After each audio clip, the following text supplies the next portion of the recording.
અર્ચન ત્રિવેદી છે, હું કલાકાર છું. સૌથી પહેલા અભિનંદન મને આપવાનું મન થાય તો નવ ભારત સાહિત્ય મંદિરને. તમે જુઓ સાહેબ, તુષાર દવે એકદમ અદ્ભુત ઉગતો યુવાન, મારા માટે તો ઉગતો યુવાન, અને એણે આ હંબુ પુસ્તક જે કર્યું, અને એવું મેં સાંભળ્યું કે એની બીજી આવૃત્તિ છે, તો એ તો બહુ કમાલની વાત છે. મજા પડી ગઈ.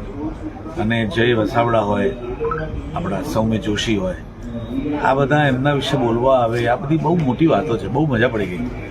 આજે પહેલી વખત મને એવો અફસોસ છે કે તુષારભાઈ મને હંમેશા એવું કહેતા કે તમે આવો ને કલા સ્મૃતિમાં અમારી પ્રવૃત્તિને એકવાર જોવા માટે. મને દરેક વખતે મન થાય. આજે તો મેં તૈયારી કરેલી હતી, પણ જે ટ્રાફિક નડ્યો છે, મને એમ થયું કે કલા સ્મૃતિના કાર્યક્રમો જોવાનું મારું ભાગ્ય ક્યારે બનશે. ખૂબ લોકો, અને મને જગ્યા બેસવાની મળી નહીં, એનો મને સૌથી વધારે આનંદ છે. ઊભા આ કાર્યક્રમને મેં અડધેથી માણ્યો. Thank you very much.